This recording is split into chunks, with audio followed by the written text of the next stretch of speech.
Selamat malam Bapak Ibu Saudara yang ada di rumah. Sebelum kita mulai ibadah untuk merayakan Jumat Agung, pengorbanan Tuhan Yesus di kayu salib, mari kita berdoa. Tuhan Allah Bapa kami yang bertahta dalam kerajaan surga, terima kasih ya Tuhan buat kasih setiamu, buat anugerah-Mu Tuhan. Kalau hingga sampai saat ini kami boleh ada Tuhan, walaupun di tengah kondisi yang kurang nyaman ini Tuhan, Engkau tetap melindungi kami, Engkau tetap menyertai kami dalam setiap aktivitas kami, dalam setiap kegiatan kami Tuhan. Kau selalu ada dalam kehidupan kami Tuhan. Terima kasih Tuhan. Kiranya Engkau pulihkan bangsa negara ini Tuhan dari kondisi yang kurang baik ini Tuhan. Kami yakin dan percaya semua ini kehendak Engkau ya Bapa Tuhan. Biarlah kematian-Mu boleh menebus hidup kami saat ini dan sampai selama-lamanya. Kami siap memuji dan muliakan Nama-Mu. Kami sudah berdoa dan mengucap syukur. Haleluya. Amin.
menebus dosa-dosa kami.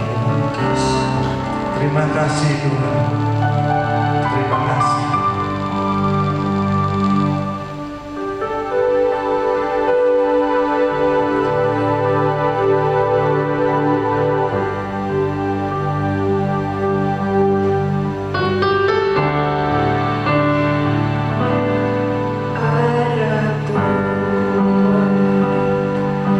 Yang mulia, anugerah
meskipun kami dalam kesesatan Tuhan,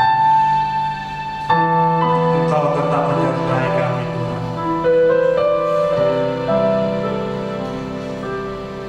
Nanti tiba saatnya kami merasakan kemenangan Tuhan.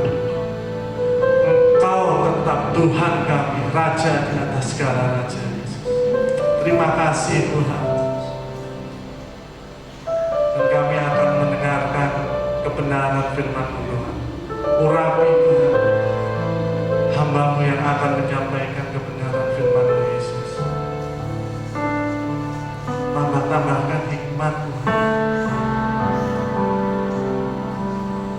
Dan terlebih lagi Tuhan, bukakan pikiran kami Tuhan. Dan tambahkan kami Tuhan pengertian bahwa Engkaulah Tuhan yang kami sembah, yang kami puji hingga sampai sekarang ini Tuhan. Tetaplah Tuhan dan selalu menyertai kami. Terima kasih Tuhan, di dalam nama Tuhan Yesus Kristus. Haleluya. Amin. Shalom Bapak Ibu Saudara yang dikasihi oleh Tuhan. Selamat Jumat Agung. Dan ini untuk pertama kalinya kita semuanya merayakan Jumat Agung dan ibadah Jumat Agung secara online, nggak di gereja. Sebelum saya menyampaikan firman Tuhan, saya mengajak Bapak Ibu Saudara mengingatkan kembali, apakah Bapak Ibu Saudara sudah mempersiapkan perjamuan kudus, ada di meja saudara dan sudah ditutup dan kita sudah berdoa. Nah, kalau sudah, kita akan mulai ibadah kita hari ini. Firman Tuhan hari ini akan berbicara kepada kita semuanya tentang salib dan pengampunan. Nah, nats kita ambil dari kitab Kolose pasal yang pertama, ayatnya yang ke-20 sampai ayatnya yang ke-23. Kolose pasal yang pertama, ayat yang ke-20 sampai 23. Dan oleh Dialah ia memperdamaikan segala sesuatu dengan dirinya, baik yang ada di bumi maupun yang ada di sorga, sesudah ia mengadakan pendamaian oleh darah salib Kristus. Juga kamu yang dahulu hidup jauh dari Allah dan yang memusuhinya dalam hati dan pikiran, seperti yang nyata dari perbuatanmu yang jahat, sekarang diperdamaikannya di dalam tubuh jasmani Kristus oleh kematiannya, untuk menempatkan kamu kudus dan tak bercela dan tak bercacat di hadapannya. Sebab itu kamu harus bertekun dalam iman, tetap teguh dan tidak bergoncang. Dan jangan mau digeser dari pengharapan Injil yang telah kamu dengar dan yang telah dikabarkan di seluruh alam di bawah langit, dan yang aku ini Paulus telah menjadi pelayannya. Bicara tentang salib dan pengampunan di Jumat Agung ini, saya akan memulai dengan suatu ilustrasi sederhana untuk mengerti bagaimana kita bisa membayangkan firman Tuhan ini. Saya dan keluarga mungkin sudah beberapa kali kami pergi melalui jalan tol. Kalau kita orang Surabaya bilang tol Sumo ya, dari Surabaya ke Mojokerto, lalu ke arah sampai Solo, lalu Semarang, lalu Cirebon, Jakarta, seperti itu. Nah, kami sekeluarga sudah melewati beberapa kali ya tempat itu. Hanya satu godaannya lewat jalan tol itu adalah kita pasti ngebut. Apalagi para pria yang suka ngebut pasti bosan sekali dengan kecepatan maksimal 100 km per jam. Waktu pertama-tama kali kami sekeluarga kalau pergi, atau saya dengan istri misalnya kapan hari ke Semarang atau kami ke Tasikmalaya melalui Cirebon, masih belum ada CCTV pengawas. Jadi agak bebas untuk bawa kendaraan dengan kecepatan tinggi. Tapi beberapa saat yang ini kita melihat bahwa sudah mulai dipasang CCTV pengawas kecepatan. Belum lagi ada beberapa patroli yang berjalan di situ dengan speed gun. Memang di jalan tol itu godaannya adalah ngebut seperti saya bilang tadi itu. Tapi masalahnya ya apa? Ya adalah kalau kita ngebut lebih dari 100, 110 pasti kena etiket, kena tilang elektronik seperti itu.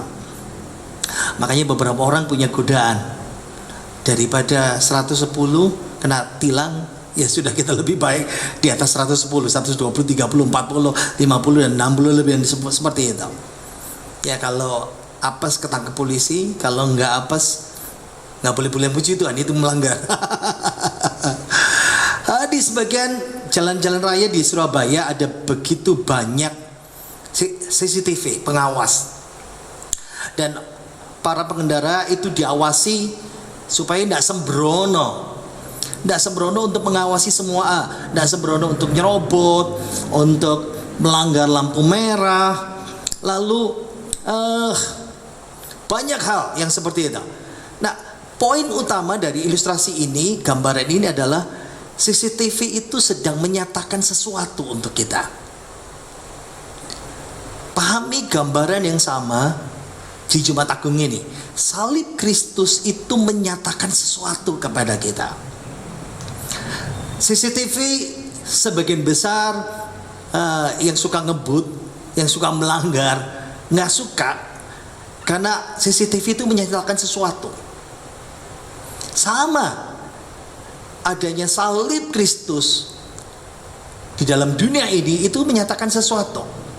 Dan salib Kristus itu menyatakan suatu kebenaran, menghadapkan kita pada suatu kebenaran tertentu yang semua orang tidak bisa menghadapinya. Saya akan bacakan dulu dari 1 Korintus pasal 1 ayat 23 sampai ayat yang ke-24. Bapak Ibu Saudara bisa baca di slide kita ya. Tetapi kami memberitakan Kristus yang disalibkan. Yang pertama, untuk orang yang tidak percaya, kami memberitakan Kristus yang disalibkan. Untuk siapa yang tidak percaya? Untuk orang-orang Yahudi satu batu sandungan, dan untuk orang-orang bukan Yahudi suatu kebodohan. Seperti saya bilang tadi itu, salib Kristus itu menyatakan sesuatu kepada kita. Sama seperti CCTV tadi itu, ilustrasi tadi itu. Nah, kita harus memahami bahwa salib Kristus itu suatu batu sandungan, suatu kebodohan. Tapi ayat yang ke-24 berbicara kepada kita, karena kita baca ya dari slide ini. Tetapi untuk mereka yang dipanggil, siapa itu? Orang percaya, dipanggil menjadi orang yang percaya kepada Yesus. Baik orang Yahudi maupun orang bukan Yahudi, Kristus adalah kekuatan Allah dan hikmat Allah. Jadi salib Kristus itu menyatakan sesuatu. Bagi orang yang tidak percaya, dia digambarkan sebagai batu sandungan dan kebodohan. Tapi bagi orang yang percaya, salib Kristus itu adalah kekuatan dan hikmat Allah, seperti itu. Nah, itulah sebabnya saudara, Bapak Ibu Saudara, kita harus paham loh ya. Kita sekarang berarti tidak usah heran, kenapa sih salib Kristus itu dibenci oleh banyak orang yang tidak percaya. Karena salib Kristus itu seperti saya katakan tadi itu menyatakan sesuatu, menyatakan hal-hal yang tidak ingin didengar, tidak ingin dilihat, tidak ingin diterima oleh dunia. Karena seperti CCTV tadi itu, CCTV itu menyatakan sesuatu. CCTV pengawas menyatakan sesuatu kepada penduduknya, tapi salib Kristus menyatakan sesuatu kepada dunia. Makanya Bapak Ibu Saudara jangan heran kalau kita melihat misalnya di YouTube, di media sosial, ada banyak orang yang tidak percaya, menghina, melecehkan, tidak mempercayai, mempertanyakan salib Kristus, Yesus yang mati, Yesus yang adalah Allah, Yesus yang mati dan bangkit, Yesus satu-satunya juru selamat, karena mereka menganggap seperti ayat ini, kebodohan. Salib Kristus menyatakan sesuatu. Bagi dunia itu kebodohan, tapi bagi orang percaya, nah salib Kristus itu menyatakan buat semua orang, baik yang percaya atau tidak. Bagian yang pertama, salib menyatakan bahwa saudara dan saya adalah orang berdosa. Ini yang pertama. Ayo kita baca lagi ya ayat yang kita bagian yang pertama ini. Dan oleh Dialah ia memperdamaikan segala sesuatu dengan dirinya, baik yang ada di bumi maupun yang ada di sorga, sesudah ia mengadakan pendamaian oleh darah salib Kristus. Juga kamu yang dahulu hidup jauh dari Allah dan yang memusuhinya dalam hati dan pikiran, seperti yang nyata dari perbuatanmu yang jahat, sekarang diperdamaikannya di dalam tubuh jasmani Kristus oleh kematiannya, untuk menempatkan kamu kudus dan tak bercela dan tak bercacat di hadapannya. Jadi Bapak Ibu perhatikan bersama-sama, oleh Dialah ia memperdamaikan segala sesuatu. Kenapa? Karena salib itu menyatakan bahwa kita orang berdosa, kita orang yang memusuhi. Salib menyatakan bahwa kita orang berdosa yang memusuhi Kristus. Tapi bagi yang percaya, kita diperdamaikan. Kita yang dulu memusuhi Allah, jauh dari Allah, kita diperdamaikan oleh Kristus. Sehingga kita menjadi orang yang kudus dan tak bercacat di hadapannya, karena Dia sudah menyelamatkan kita. Nah, jujur aja semua orang tidak menyukai mendengar, tidak suka dengar kalau kita adalah orang berdosa. Kita lebih suka menganggap diri kita, saya nggak jahat amat lah, saya ini orang baik, nggak terlalu baik tapi cukup baik. Kalau tidak ada salib Kristus, semua orang bisa mengklaim saya orang baik, saya bukan orang yang banyak dosa. Tapi salib Kristus itu membuat semuanya terbuka dengan jelas. Semua orang terpapar bukan virus corona, virus dosa. Dan itu sebabnya tidak bisa ditutupi lagi. Dan ini harus kita pahami dengan jelas. Kenapa dunia menolak Yesus? Kenapa dunia membenci Yesus? Kenapa dunia itu menyanggah bahwa Yesus itu mati dan bangkit? Ada satu iklan layanan masyarakat ya, e-tilang di YouTube ya, dan itu jadi iklan layanan masyarakat. Mari kita lihat bersama-sama gambarannya, ini cukup lucu. Ayo kita lihat bersama-sama. Slide ini. Sepi nih. Abang bisa aja. Gak apa-apa lah Neng, mumpung sepi. Dua orang ini Emang mau ngapain bang? bukan suami istri, tapi Ah Neng kayak gak tahu aja. pasangan yang berbeda. Selingkuh lah kita bilang. Nah, ini adalah polisi. Mulai dari ketidaksengajaan.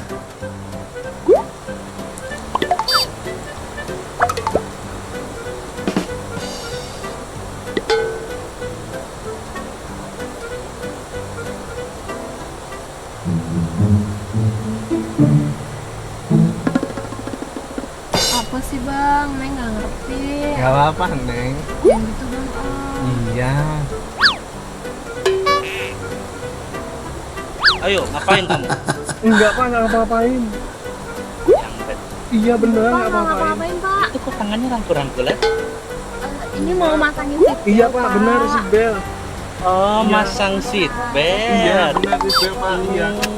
Iya. Iya. Bagus kalau kayak begitu. Iya Pak. Jangan lama-lama di sini. Iya Pak, baik Pak. Takut ada setan lewat. Iya Pak. Ya, Iya Pak. ya udah, langsung jalan lagi. Iya Pak, makasih Pak.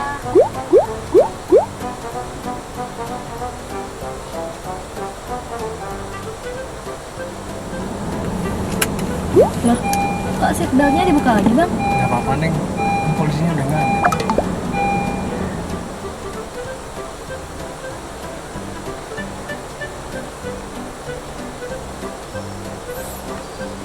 Anda masuk ke kawasan tilang, kasih CCTV. Nah, dipotret lah.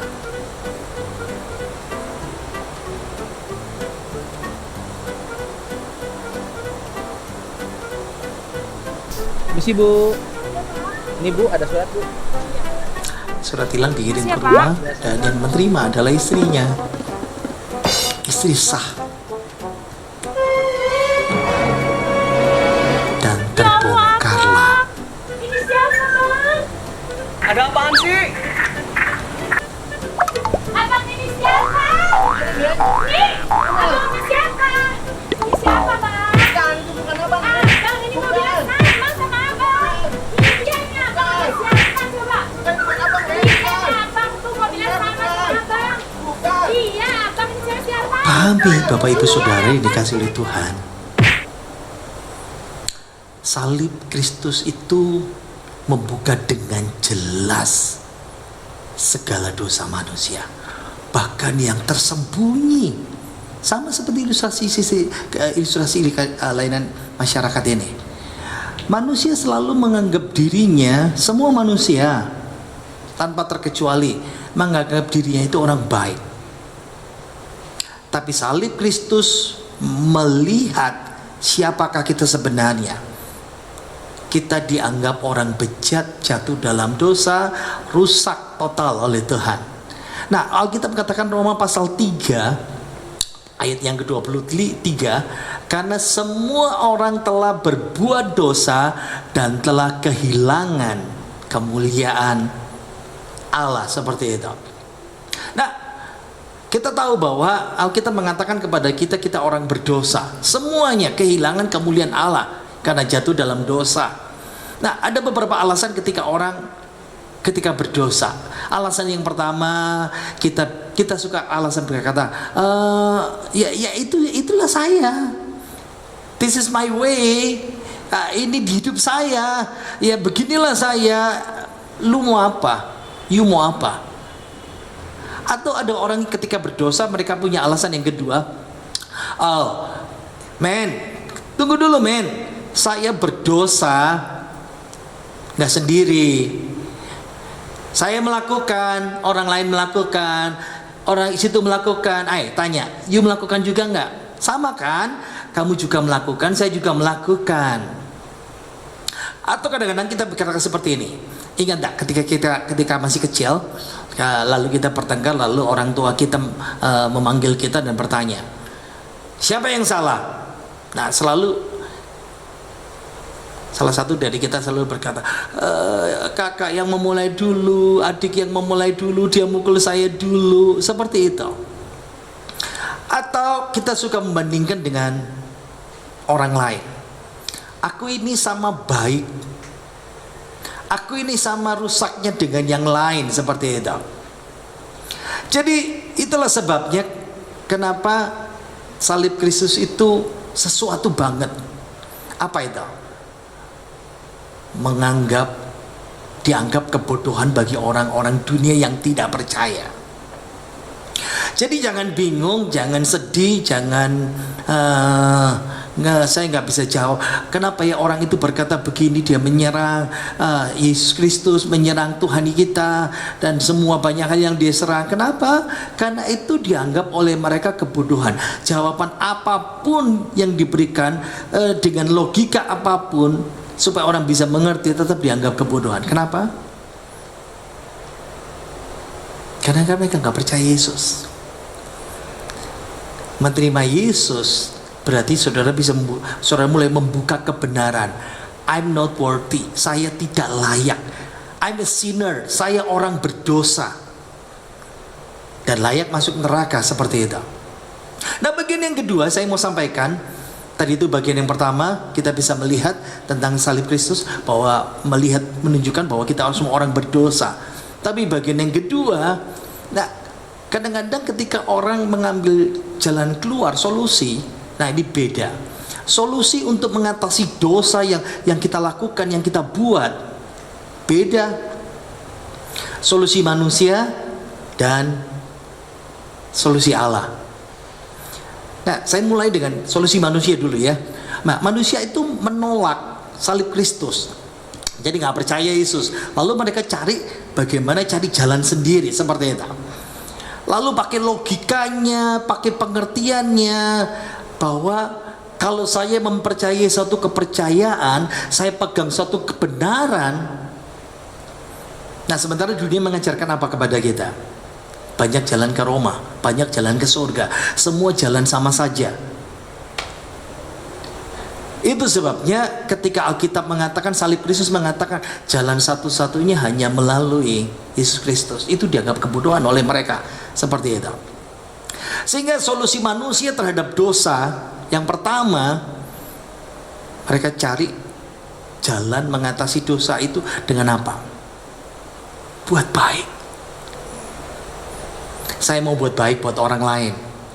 Saya kasih ilustrasi ya. Kita lihat habis ini kita akan lihat klipnya tentang timbangan.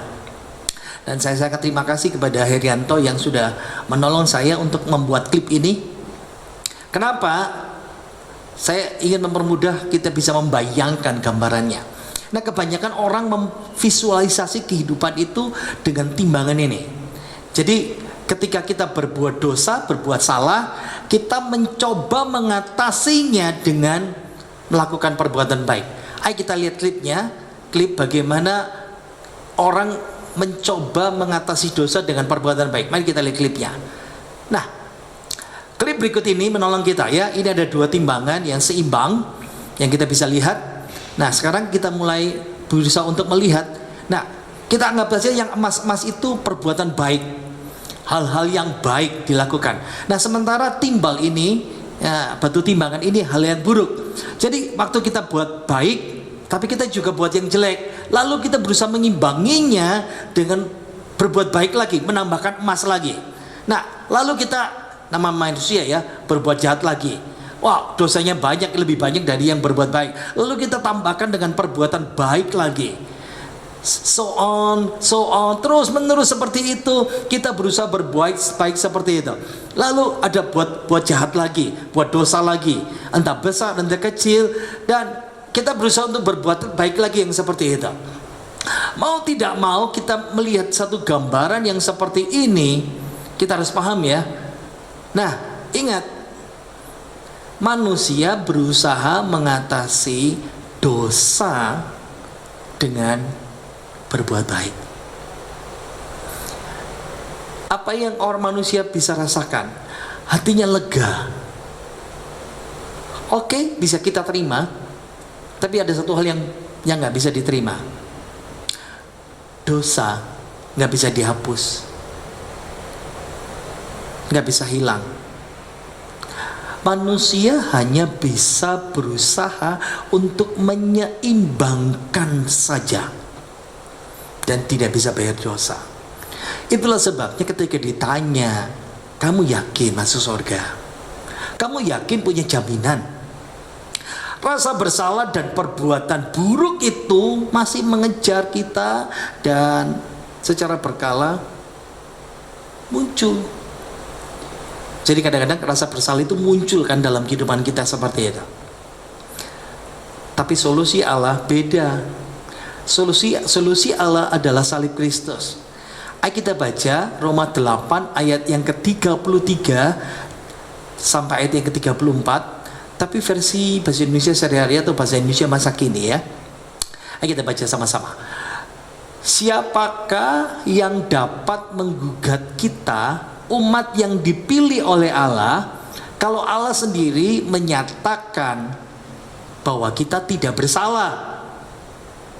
Kenapa kita tidak bersalah? Karena salib Kristus sudah mati buat kita, menebus kita. Ayat 34. Apakah ada orang yang mau menyalahkan kita? Kristus Yesus nanti yang membela kita. Dialah yang sudah mati, atau malah dia yang sudah dihidupkan kembali dari kematian dan berada pada Allah di tempat yang berkuasa. Jadi solusi manusia dan solusi Allah itu berbeda. Manusia berusaha cari jalan sendiri dengan melakukan kebaikan, tapi itu tidak menghapus dosa. Dosa bertumpuk, kebaikan bertumpuk, dan dosa tidak bisa dihilangin. Tapi yang salib Kristus lakukan, solusi Allah untuk dosa itu adalah pembenaran, pendamaian, keselamatan melalui salib Yesus seperti itu. Solusi Allah adalah salib Kristus. Hanya salib Yesus yang bisa menebus dan membayar lunas segala hutang dosa kita, dan itu dijamin. Pahami ayat ini Bapak Ibu Saudara. Ayat ini digambarkan sama seperti pengadilan. Kita lihat background yang tadi itu kan. Siapa yang jadi hakim ketua? Allah. Siapa yang jadi pembela kita, advokat kita, pengacara kita? Yesus Kristus. Memang iblis penuduh, pendakwa, dan kata Alkitab seperti itu. Tapi harus kita pahami, Allah sudah menjamin itu semuanya. Solusi tuntas kepastian hukum di pengadilan Allah, di mata manusia, di hukum mata hukum Allah, Kristus adalah pembela agung kita. Walaupun iblis berkali-kali menuduh kita melakukan dosa kita, tapi Roma ini menolong kita untuk mengerti bahwa solusi Allah adalah solusi hukum, kepastian secara hukum. Karena kita kenapa? Karena kita manusia tidak bisa buang timbal. Tadi itu timbal yang hitam itu, dosa kita, kelakuan kita. Kita tidak bisa bayar hutang. Kita hanya bisa melakukan perbuatan baik karena kita menganggap perbuatan baik itu melegakan hati kita dan menyeimbangkan. Tapi ingat, itu nggak bisa buat buang dosa. Salib Kristus itu adalah anugerah Allah, mengingatkan bahwa kita tidak layak menerima kasih Allah. Nah, pertanyaan buat kita, lalu kenapa sih manusia? Lalu kenapa manusia terdorong untuk menyimbangkan dosa itu dengan perbuatan baik? Kita harus tahu ya, perbuatan dosa, perbuatan jahat, perbuatan salah itu hutang dosa, dan itu harus dibayar. Karena Roma pasal 6 ayat yang ke-23 mengatakan sebab upah dosa ialah maut. Bayaran dosa itu adalah maut, kematian, neraka. Sehingga solusi manusia itu bukanlah satu solusi, tapi hanya kelegaan untuk perasaannya. Dan itu sebabnya tidak bisa menjamin, karena tidak ada kepastian hukum. Jalan keluar satu-satunya adalah melalui kasih karunia yang dibayar lunas oleh darah Yesus Kristus di atas kayu salib, melalui pemberian cuma-cuma seperti itu. Nah, kita baca ya dalam slide ini, Roma pasal 3 ayat yang ke-23. Karena semua orang telah berbuat dosa dan telah kehilangan kemuliaan Allah, dan oleh kasih karunia telah dibenarkan dengan cuma-cuma karena penebusan dalam Kristus Yesus. Jadi saat Yesus membayar hutang, lunas segala hutang dosa kita, Dia bayar dengan darahnya. Dia karuniakan kita pembenaran. Pembenaran itu adalah istilah hukum, kepastian hukum, sah secara hukum di mata Allah. Ada suatu cerita yang pernah saya baca. Ada seorang Israel, suatu ketika dia datang pergi ke bait Allah karena dia berbuat dosa. Dia ambil anak domba yang sesuai syarat perjanjian lama, berumur 1 tahun, tidak bercacat celah, gemuk, putih. Dia bawa karena dia berdosa untuk dibawa di bait Allah. Setelah dia menggiring domba itu di bait Allah, sampai di sana imam menyambut dia dan bertanya, kau salah apa, dosa apa, kenapa kau bawa domba ini? Lalu pengakuan semuanya. Setelah dia mengundangkan tangan kepada domba itu, diperiksa dan ternyata domba itu tidak memenuhi syarat karena organ dalamnya rusak. Dia sakit liver. Jadi waktu dibuka, wah ini tidak bisa memenuhi syarat. Jadi petani itu harus pulang lagi ke rumahnya mencari anak domba lain yang ada di kandang. Jadi dia bawa lagi domba yang lain lagi, ternyata waktu dipotong sama, organ dalamnya bermasalah, perpenyakitan. Dia melakukan itu sampai ketiga kalinya dan semua kasusnya sama. Dan petani itu lalu menyadari, oh, berarti ada sesuatu yang salah dengan pemeliharaan domba-dombaku. Entah itu di padang, entah itu makanannya, minumannya, semuanya. Tapi apa yang dimakan dan diminum itu merusakkan organ bagian dalam binatang itu, domba korban. Jadi otaknya berpikir dan dia mulai menemukan apa ya solusi yang pas untuk hal ini. Lalu dia ingat, ada satu domba yang pasti bisa memenuhi syarat. Karena domba itu tidak ikut kumpulan domba-domba yang ada di padang dan di kandang kepunyaannya. Beda makannya. Dia yakin dengan pasti domba itu pasti memenuhi syarat Taurat. Domba itu memang berumur setahun, tidak lahir di padang, tapi begitu lahir dibawa oleh anaknya menganggap itu domba kesayangannya. Dan domba itu tinggal di rumahnya, makan bersamanya di meja makannya, tidur bersama anaknya di rumah itu. Tapi masalahnya adalah hewan itu hewan kesayangan anaknya. Kalau itu dikorbankan berarti pengorbanan yang cukup besar. Dan itu hanya satu-satunya yang bisa dipilih. Nah, di Perjanjian Lama kita bisa lihat Allah mengajarkan prinsip yang begitu ketat untuk pengorbanan hewan dan tidak bisa sembarangan. Dombanya harus gemuk, putih, tak bercacat celak, berumur setahun. Dan itu sebabnya kita harus paham ya, ketika Yesus muncul dan Yohanes Pembaptis yang berkata, menyatakan kepada seluruh dunia pada waktu itu, inilah anak domba Allah yang menghapus dosa dunia. Kenapa? Karena Yesus dianggap memenuhi syarat sebagai korban untuk segala dosa itu. Dan pesan salib kita hari ini, pesan Jumat Agung hari ini, salib Kristus, dia bayar hutang lunas, hutang dosa kita dengan darah yang mahal, dengan pengorbanan yang cukup mengerikan di kayu salib buat saudara dan saya. Kenapa? Karena tidak ada seorang pun yang bisa membayar. Sekarang bagian yang ketiga, bagian yang terakhir. Kalau Kristus, salib Kristus bagian yang pertama menyatakan kita semua orang berdosa, dan manusia yang kedua, manusia cari solusi dan Allah memberikan solusi. Bagi kita yang percaya, bagian yang ketiga, salib Kristus itu menuntut kesetiaan kita. Bukan setia untuk diselamatkan, bukan berbuat baik untuk diselamatkan. Sesudah kita diselamatkan oleh salib Kristus, Allah itu menuntut kesetiaan kita. Ingat, Kristus yang bayar hutang, dan itu bukan hutang dosa Kristus. Yesus adalah anak domba Allah yang tidak bercacat celah, tanpa dosa, tidak bisa berbuat dosa. Yang bisa berbuat dosa, yang punya hutang dosa, yang tidak bisa dibayar, itu adalah saudara dan saya. Kita membutuhkan seseorang yang sempurna, yang menghapus segala hutang dosa saudara dan saya. Dan Kristus yang adalah juru selamat kita, yang kadang-kadang kita menyanyi Amazing Grace,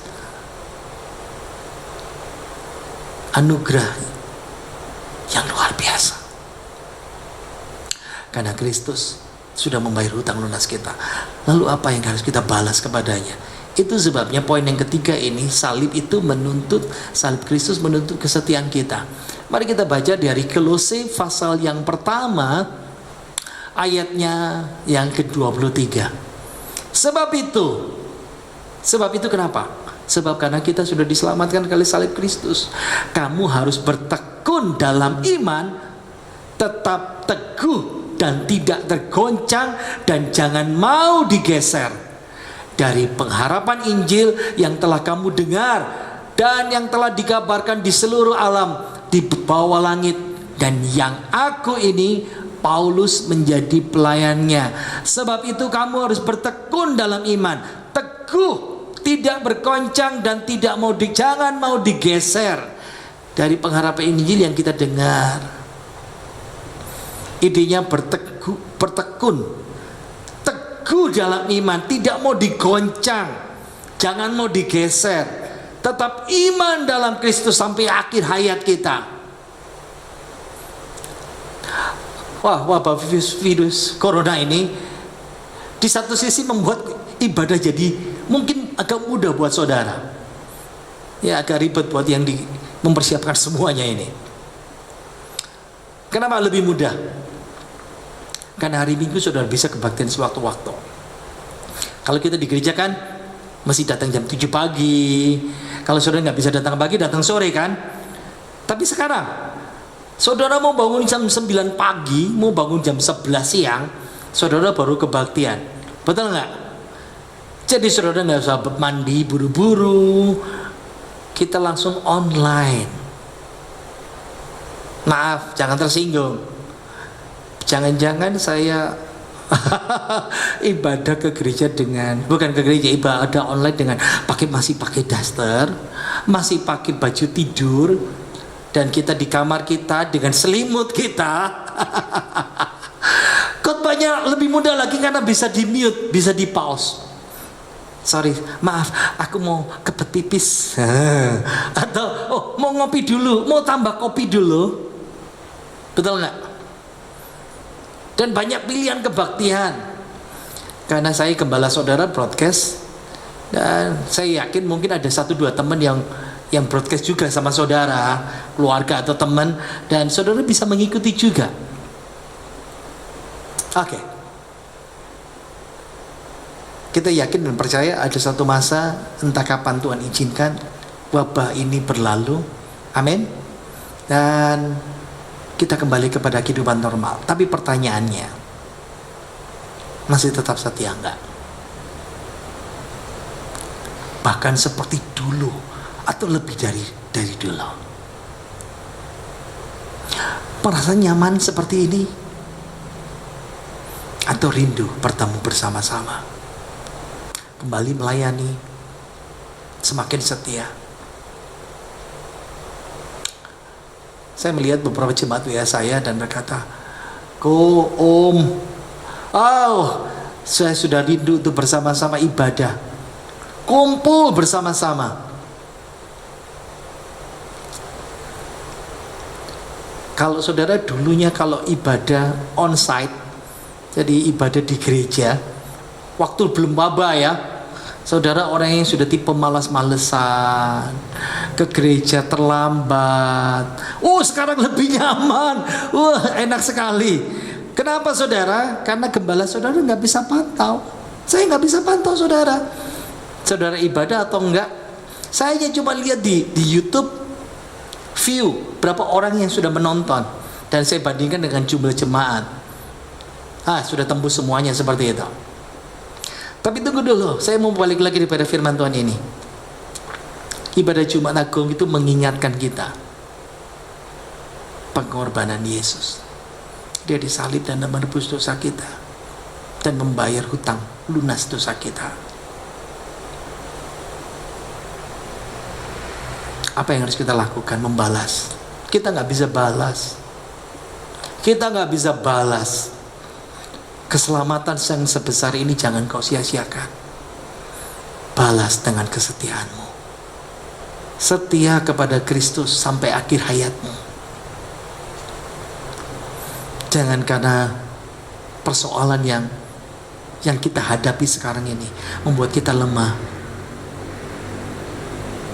Harusnya penderitaan itu membuat kita menjadi kuat. Berkat tidak bisa dilihat orang. Dengan berkat kita tidak bisa lihat apakah orang itu kuat atau tidak.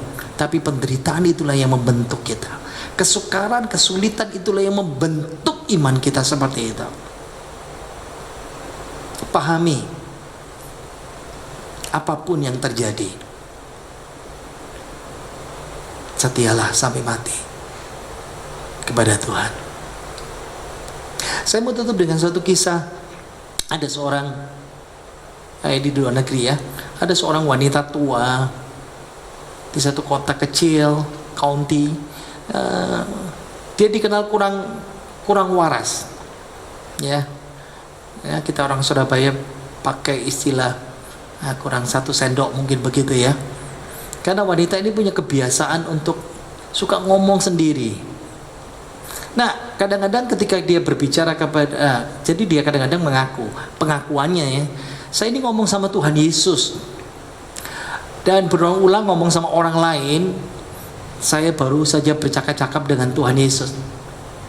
Nah, suatu ketika gerejanya kedatangan seorang pendeta gembala baru, karena pendeta yang lama sudah meninggal dan pendeta yang baru diutus untuk menggantikan di tempat itu. Jadi pastor ini, pastor yang baru, gembala yang baru ini, ketika dia ibadah, dia mengamati jemaatnya, lalu 1-2 majelis memberitahu dia tentang keberadaan gereja semuanya, organisasi, keuangan, acara, lalu catatan kecil tentang wanita ini. Wanita yang dikenal kurang waras ini, dia rajin ke gereja, memang suka duduk di belakang. Jadi akhirnya taulah pendeta yang baru ini, pendeta yang muda gembala baru, yang pastor ini. Nah, suatu ketika setelah hari Minggu dia pergi berjalan untuk mengenali sudut-sudut kota kecil itu. Lalu di perempatan dia jalan, dia ketemu dengan jemaat yang terkenal itu, wanita yang terkenal kurang waras. Gembala yang baru ini, yang pastor ini, dia menyapa-nyapanya dengan ya basa-basi, tapi dengan sedikit rasa takut. Tapi dia mulai penasaran, apakah ibu ini mengenal betul-betul mengenal Yesus. Jadi gembala ini bertanya, "Bu, saya mendengar ibu, kata orang ibu suka bicara dengan Tuhan Yesus ya?" Wow. Jadi ibu ini langsung bicara, dia jawab, "Ya, pastor, saya ini dengan Tuhan Yesus suka berbicara berjam-jam." Ya, pastornya itu lalu iseng, "Bu, bisa bantu saya?" "Apa?" "Ibu bisa tanya enggak sesuatu untuk saya? Tanya kepada Tuhan Yesus." "Oh, kenapa tidak? Boleh, pastor, boleh." "Nah, Bu, tolong tanyakan sama Tuhan Yesus ya, apa dosa terakhir saya yang saya akui kepada Tuhan Yesus?" "Oke, pastor, saya jawab besok ya. Saya doa dulu, saya tanya Tuhan." Jadi besok harinya pastor itu dengan sengaja mencari wanita yang dianggap kurang waras itu di perempatan jalan itu lagi, tempat dia mangkal. Jadi sore itu pastor itu datang dan mendekati dia dan bertanya, "Bu, gimana? Ibu sudah bicara sama Tuhan Yesus tadi malam?" "Oh ya." "Bu, apa sih jawaban Tuhan Yesus?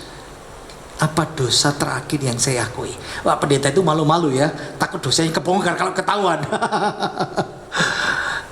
Lalu ibu yang kurang waras itu, dia mulai menjawab, "Pastor, Tuhan Yesus tadi malam menjawab begini, saya sudah tidak ingat lagi dosa itu." Wow. Yang saya mau sampaikan kepada saudara dan saya, salib Kristus itu menyatakan sesuatu kepada kita. Pengampunan. Salib dan pengampunan, itu tema hari ini. Salib Kristus, dia bayar hutang dosa kita dengan lunas, tuntas, tapi dengan pengorbanan yang mengerikan, bahkan sampai mati di kayu salib.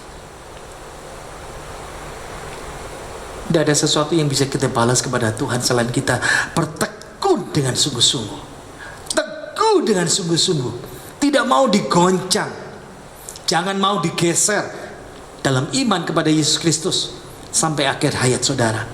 Layani dia seumur hidup saudara. Mari kita nyanyikan pujian kita bersama-sama dari klip kita, Sungguh Indah.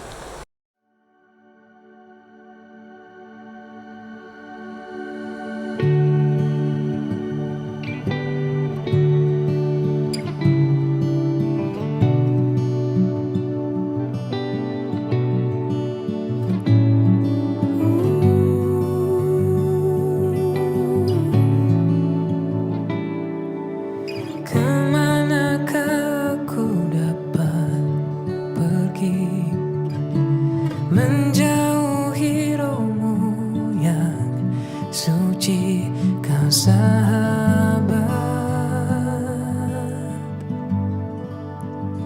dan kau dekat.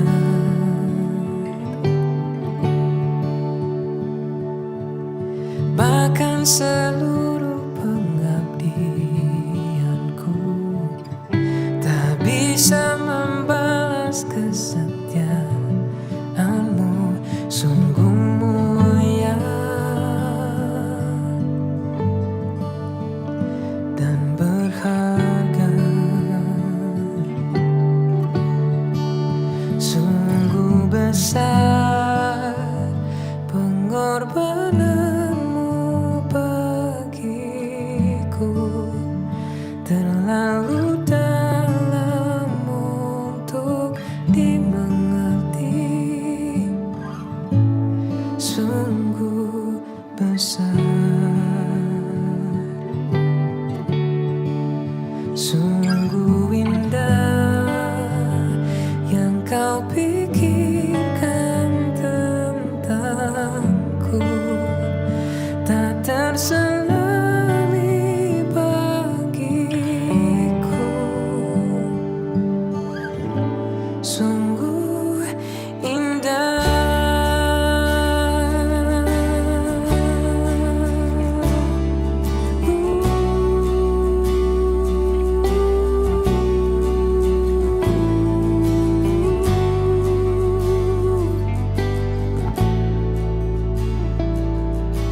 Kemanakah aku dapat pergi menjauhi rohmu yang suci, kau sahabat dan kau dekat.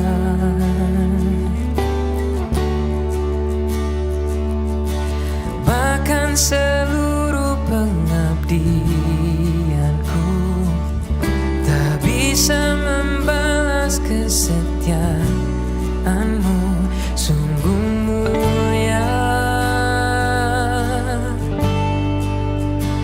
dan berharga. Sungguh besar pengorbananmu bagiku, terlalu dalam untuk dimengerti. Sungguh besar, sungguh indah yang kau pikirkan tentangku, tak terselami bagiku. Sungguh indah, sungguh besar pengorbananmu bagiku, terlalu dalam untuk dimengerti. Sungguh besar, sungguh indah yang kau pikirkan tentangku, tak terselami bagiku. Sungguh indah, sungguh indah, sungguh indah, sungguh indah, sungguh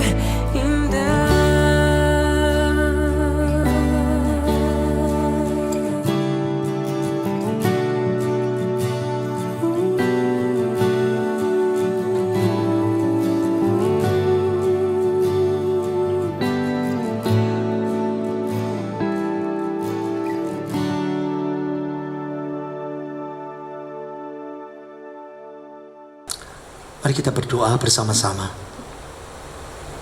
Kami bersyukur Tuhan untuk firman-Mu yang sungguh luar biasa buat kami.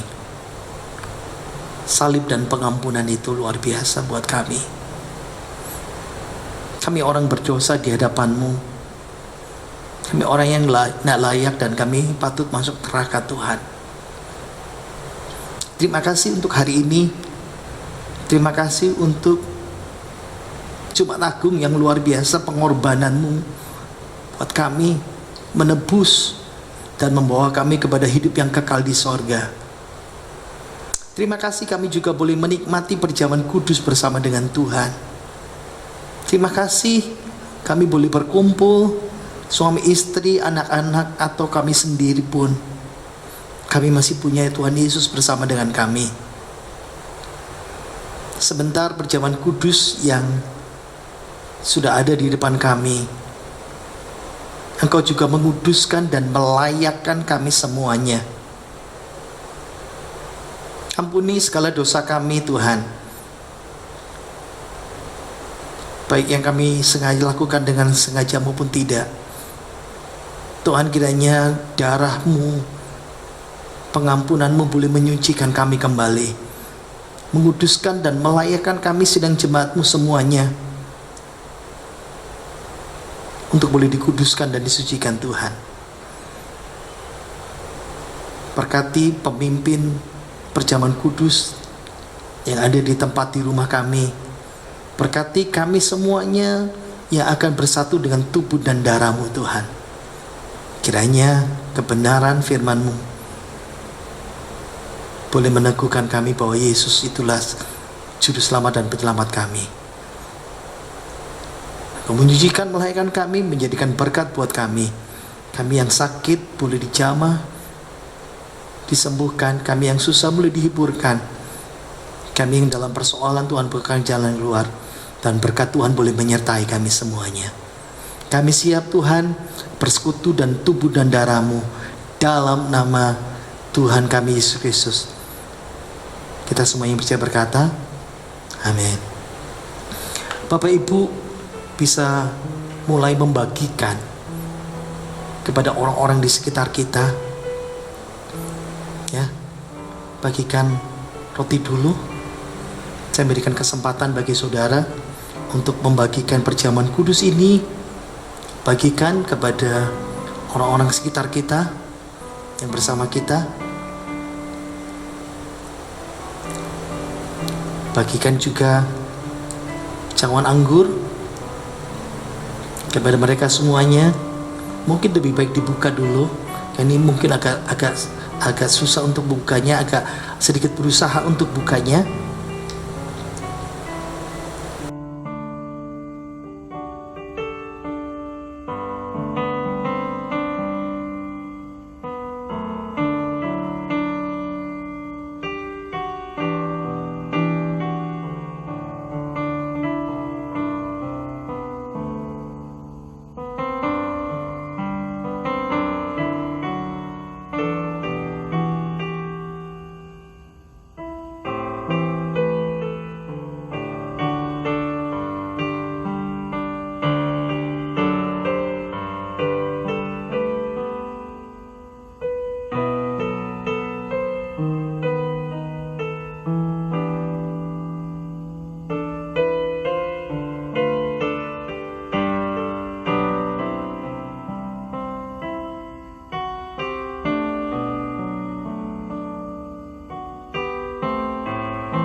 Mari kita angkat hosti ini di atas kepala kita. Kami bersyukur Tuhan, untuk roti yang adalah tubuh-Mu Tuhan yang mati buat kami. Seperti firman-Mu sudah berkata kepada kami, sebab apa yang telah kuteruskan kepadamu telah aku terima dari Tuhan, yaitu bahwa Tuhan Yesus pada malam waktu Ia diserahkan mengambil roti, dan sesudah itu Ia mengucap syukur atasnya, Ia memecah-mecahkannya dan berkata, inilah tubuhku yang diserahkan bagi kamu, perbuatlah ini menjadi peringatan akan aku. Bukankah roti yang kita ucapkan syukur di dalamnya ini adalah persekutuan dalam tubuhnya Kristus? Katakan haleluya. Dalam nama Tuhan Yesus kita mau makan bersama-sama, dalam nama Tuhan Yesus.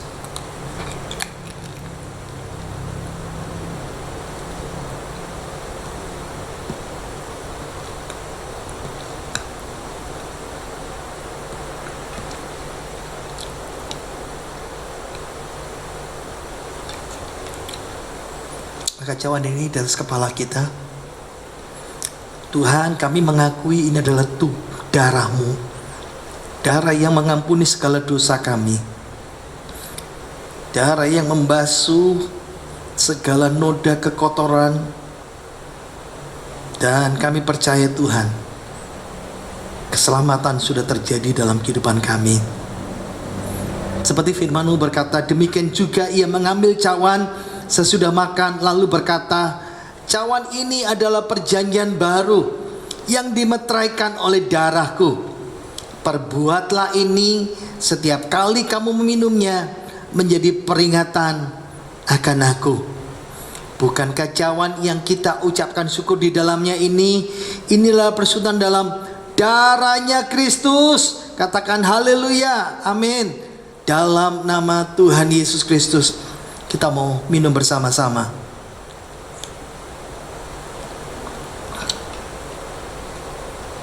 Mari kita berdoa.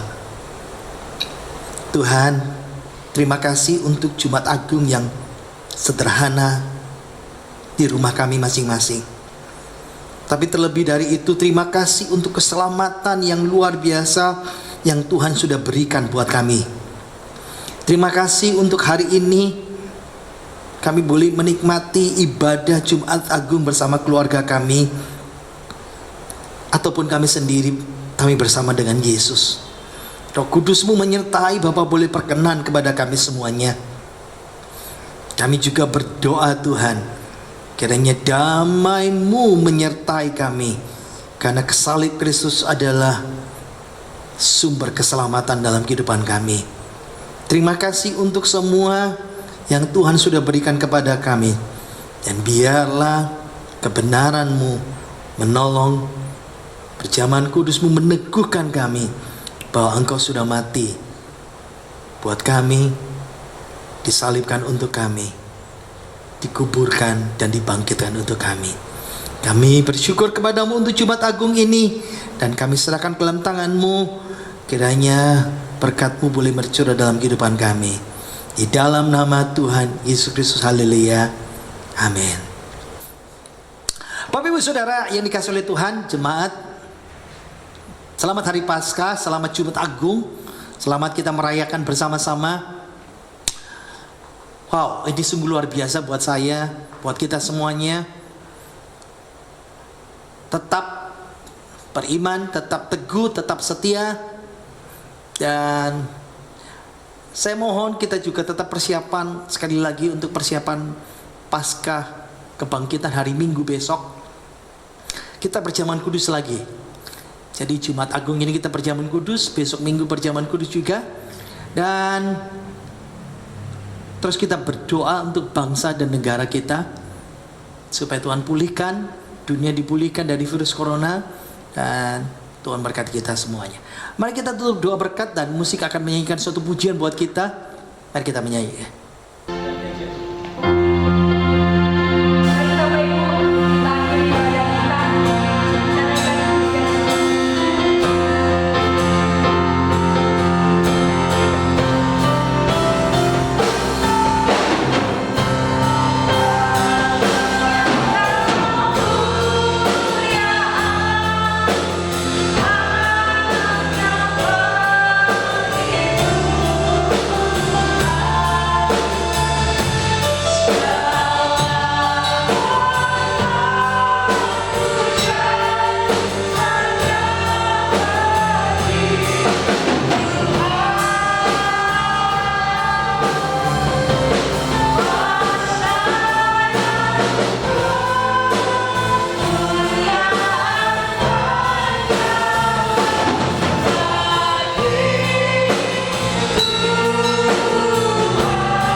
Yesus, Allah sumber segala berkat, segala rahmat, keselamatan yang luar biasa, terima kasih kami boleh beribadah merayakan Paskah Jumat Agung hari ini. Terima kasih karena Engkau sudah memberkati kehidupan kami semuanya. Terima kasih untuk kasih dan kemurahan-Mu yang luar biasa buat kami. Kami berdoa untuk bangsa dan negara kami. Kami berdoa supaya Tuhan memberkati pemerintah kami menangani virus corona ini. Berdoa untuk pemulihan ekonomi juga Tuhan. Engkau juga memberkati seluruh sidang jemaat-Mu, mencukupi segala kebutuhan mereka. Dan kiranya berkat Tuhan boleh tercurah dalam kehidupan kami semuanya. Kami terus untuk berdoa untuk pembangunan gereja kami. Walaupun hari ini sekarang mulai terhenti, tapi kami terus berdoa. Doa kami tidak pernah berhenti Tuhan. Tuhan berkati tentang rencana semuanya. Berdoa untuk kesehatan seluruh sidang jemaat-Mu dan semua kekasih Tuhan yang mendengarkan ini semuanya. Segala kebutuhan rohani jasmani memberkati kehidupan kami semuanya. Engkau memberkati kami juga lagi dalam ibadah besok hari Minggu Paskah Kebangkitan. Sekarang saudaraku, mari kita buka tangan kita, terima berkat dari Tuhan kita Yesus Kristus sendiri.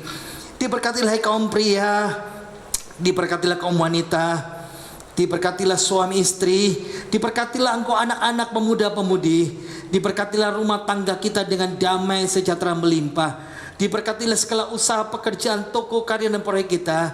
Diberkati anak cucu menantu kita. Diberkati masa depan mereka.